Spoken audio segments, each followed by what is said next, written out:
This thing. This is of course Lesta develop. They're cooking heavily. Okay, so now then. Close testing 13.2. New shipyard. Hidden maneuvers, improvements to the training room, interface and graphics, and other new items. Okay. 13.2. Will mark the beginning of the Soviet update cycle, which we covered in the fall on the horizon.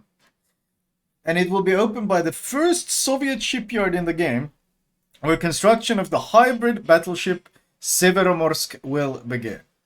Holy shit, man. Oh shit. Oh man, där kommer det.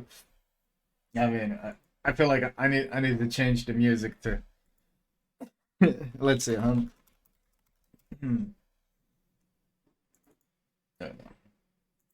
Change our music to Hunt for the Red October. The construction of the ship consists of 46 stages. 39 stages can be completed by completing shipyard combat missions. The task will be available during versions 13.2 to 13.3 and 3 weeks of 13.4. Okay. Roger. Roger. Construction stages will also be available for purchase. Yeah, this looks very classic. 7.5k to 14 for 12.5, 7 for 7.5. 46, that's a lot more stages though. What was the last one? I think they're just adding stages at this point.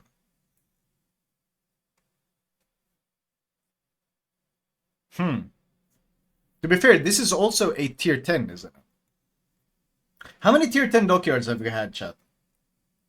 How many tier 10 dockyard ships have we had?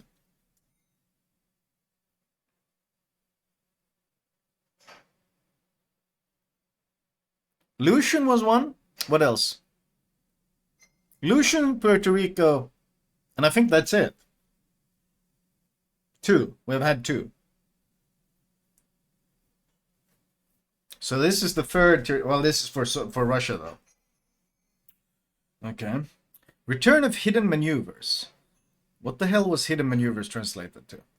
In version 13.2, the temporary combat type hidden maneuvers, which already appeared in the game last summer, will return to World of Ships. When it tested mines and aircraft smoke generator, and this time we want to test a new concept for changes in the reconnaissance potential for. Oh, that was the carrier testing thing. They're already testing the new plane spotting. Our goal is to reduce the intelligence potential of aircraft carriers and make interaction with them less negative. As part of the prototype being tested, we're systemizing visibility from the air for ships of different classes. Air visibility of destroyers is 4 kilometers. Air visibility of submarines on the surface and at periscope depth is 3 kilometers. Air visibility for cruiser, battleships, and aircraft carriers 6. Whoa, 6? Okay, this is a big buff for cruisers and battleships. This is pretty brutal actually for destroyers. Destroyers could get down to 2 point something air visibility. 4 is not. But then on the other hand, cruisers and BBs used to get spotted from like 10, 11, and now they get, well, it's BBs in particular. Okay. At the same time, during air defense operation, visibility increases to the air defense firing range as it currently does on the main server. So if you pop defense, what they're trying to say, okay, if you use AA, then the range increases to what your AA range is. And thus, carriers will no longer be able to unintentionally detect large numbers of ships while their aircraft are flying across the battlefield. In addition, we will change the visibility of submarines and destroyers so that aircraft carriers retain the ability to counter them. We will also speed up the training of aircraft carriers by 20%, since now in order to conduct reconnaissance they need to constantly be under air defense fire and receive damage, which is why aircraft losses will increase. Wait, what does this mean? We'll also speed up the training of aircraft carriers. Does this mean... Wait, what do they mean by this? Are they gonna pump out more planes, or are they gonna mean they get more XP? Are they... Considering they mentioned aircraft losses, does this mean... Do they mean 20% faster plane recovery? Oh, God. Oh, Jesus Christ. Oh, oh no. Are they real? Holy shit.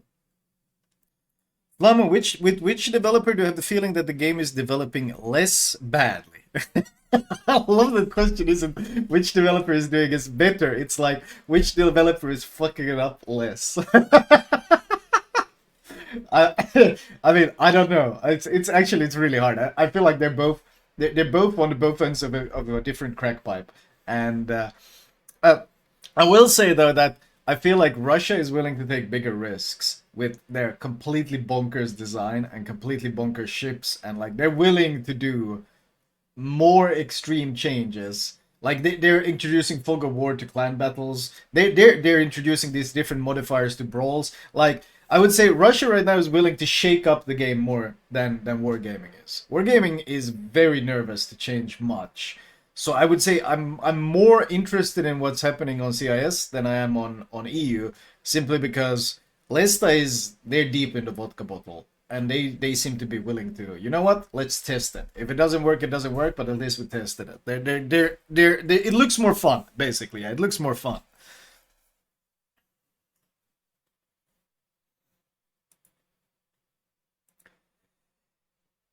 Also, I would say monetization on Russia is much better than on EU nowadays. Like they're giving camos you can buy for credits, like new perm camos. A lot of ships you had to pay for in EU, they're just giving out. You could buy new ships with coal that you had to buy with dubs or something on EU, and like they're easing up on the monetization. The reasons for that can be argued, probably because the game isn't doing too well, but still, it's still like for the consumer, it's good.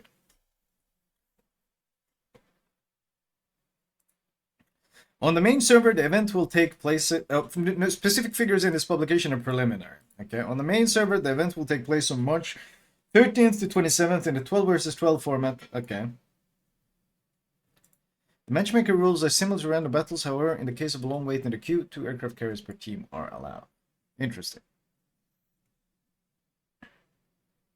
You can buy 5 standard Lunar New Year containers for credits on Russia. Yeah, I know. They seem to be a bit more generous, but on the other hand, their ship designs are becoming really insane. Training room improvements. Tournaments are one of the most important aspects of World of Ships. Okay, see, this is something Wargaming would never say. This is something Wargaming would never say. They are held on a regular basis and attract a large number of players and spectators. The practice room is a key tool in organizing tournaments, and we want to make it more convenient. In 2024, the training room will receive a series of improvements that will make interacting with it and using it in tournaments much easier and more straightforward. Of course, all changes will be available outside of tournaments, and we hope that you will appreciate the innovations. The first part of the improvements will occur in version 13.2. First of all, it is now possible to change the ship's configuration. For example, commander skills, upgrades, or signals without leaving the room. You can also remove all added bots with a click of the button. Oh yeah. Oh yeah. Holy shit, the technology has arrived, chat. The technology. It's here. The technology. 8 years. It took 8 or 9 years. No way. No way. This is like magic. How does he do it? That's incredible. No way. How does he do it? Is this legal? Technology! The technology! No way! Holy shit! The technology has arrived. It's here. No way. Holy shit. It took Wargaming like 3 years to even make a training room available without mods. True. Economic boosters. I think the whole point of the economic boosters was just to show that you can change anything you want. That's why they changed flags, captain skills, and the economic bonuses. Boosters in training room. Why? It's not like they get consumed.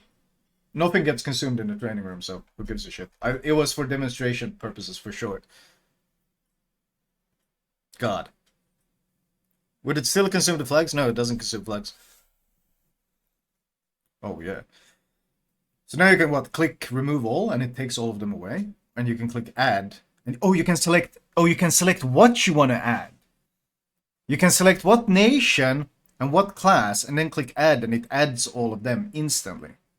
Oh, wow. Okay, Wargaming, please, please, copy all of this. Like, give your good old friend Boris a call. Like, hey, Ivan, Boris, Ivan, hello. You know that recent change you added? How about you send me the code, buddy? Come on, we want this. We want this on EU. We want this on EU badly. Holy shit. All settings of the last created training room are now saved. When creating new training rooms, you won't have to set them up from scratch. All settings from the last created training room are now saved. When creating new training rooms, you won't have to set them up from scratch. This is a technological leap of the kind that hasn't been seen since man put a man on the moon. Holy shit. This is incredible. Thank you, Mr. Morton. Interface improvements. In version 13.2, we will significantly improve the interest in battle. Will wargaming servers get it as well? I don't think so. So far, they haven't shared like anything, so. Yeah. The countdown timer before the start of the battle has been redesigned, as well as the notifications that pop up at the top of the screen. Some of them have been moved to the bottom of the screen, where icons and timers for fires and floods are now located. These include notifications about the weather, reaching the map border, and calling fighters from aircraft carriers. The remaining ones, such as notifications about taking damage, capturing a base, or destroying a squadron, have been removed since they are duplicated by battlefields or other sections of the interface. Okay, so wait, what does this mean? Oh, so this debuff is here now. This will make the interface clearer and more logical, making it easier for players to navigate. In addition, we will update the team composition panels on the loading screens and when pressing tab key in battle. The main innovation is the ability to view the main characteristics of all fighting ships directly in battle. You will be able to see their weapons, ammunition, and equipment, taking into account installed modules, upgrades, and commander skills. However, dynamic improvements applied directly in battle, for example, activated effects, will not be taken into account. Wait, they've taken what Wargaming did and they improved upon it. Wargaming only shows you the best possible. Does this show this shows exactly what they have.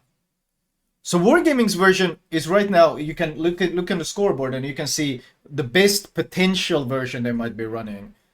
Whereas this one shows exactly what they're running. Oh shit. I like this a lot. I like this a lot. So you can see exactly what consumables they're running, what cooldown is on it, and so forth. Thus, the player can easily find out information about ships directly in battle and does not have to try to remember the characteristics of many ships in the game. Moreover, it will become easier to interact with ships that have options for choosing equipment or modules that greatly influence the gameplay. For example, different Shimakaze torpedo modules, smoke generator, or search radar for Minotaur. Radar Mina is getting a heavy nerf in this, though. Because, like, well, it's getting a heavy nerf for the handful of people that understand that the ship can slot radar, you can inspect, and you understand what the radar means, and you understand what his concealment is. So, honestly, the idiots that got themselves killed by radar Mino are probably still gonna get themselves killed by radar Mino. It might not actually be that big of a nerf now when I think about it. Like, for good players, knowing if the enemy is a radar or not is a huge advantage. But for the average player, it's probably not going to change too much. That's expecting player base to actually check ships. Yeah, how many are actually going to do it?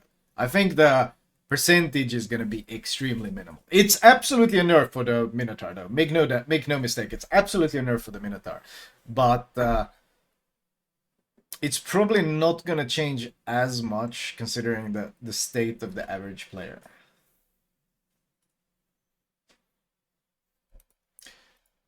Thank you, Isaac Thunderstone, for the 9.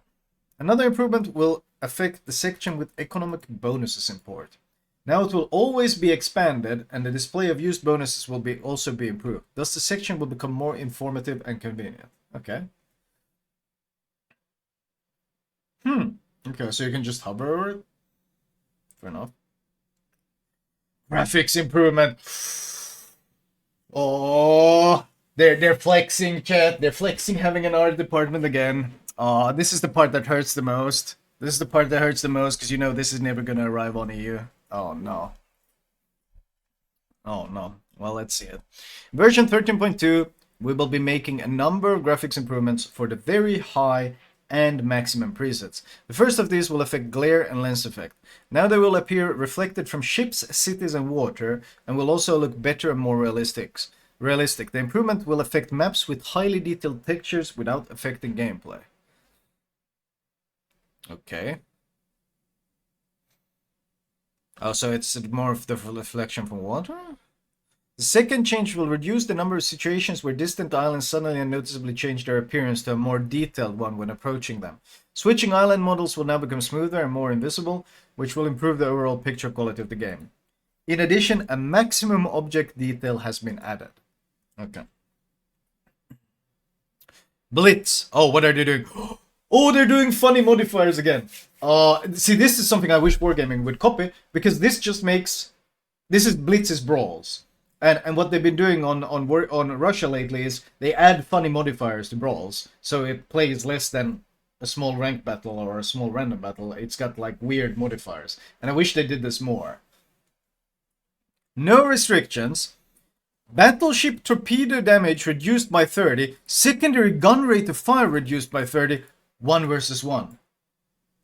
See, this is great because everyone used to fucking spam Zeta and Turpits and shit like this. So now they literally reduce the torp and secondary damage by 30%, which also reduces the effectiveness of Massachusetts. And I still hate 1 versus 1. I still think 1 versus 1 is shit, but at least this opens up some options. It actually opens up some options, except everyone running the German BB. Which is a nice change, because that's all people ever play in 1 versus 1. Lenin a good pick now? Not if you get driven by. We'll see.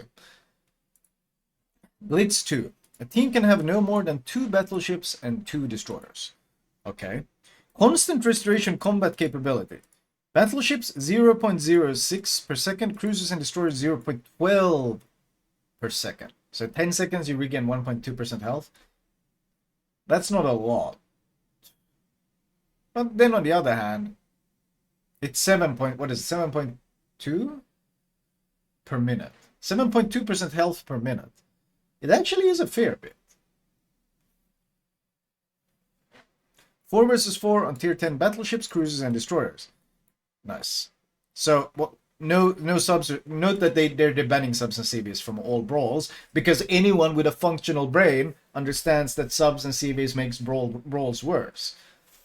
You listening, Wargaming? Did you hear that part? The part where the subs and CVs makes brawls much worse? Fucking copy this shit. Like, I don't understand why they won't just copy each other's homework. Okay. Blitz 3. 2 BBs and 2 destroyers. No more than those. But other than that, tier 7, 6 versus 6. Oh, you can do full 6-man squads. Interesting. I don't know. I still think 1 versus 1 is boring, but at least this will make it less boring, because there will be more options.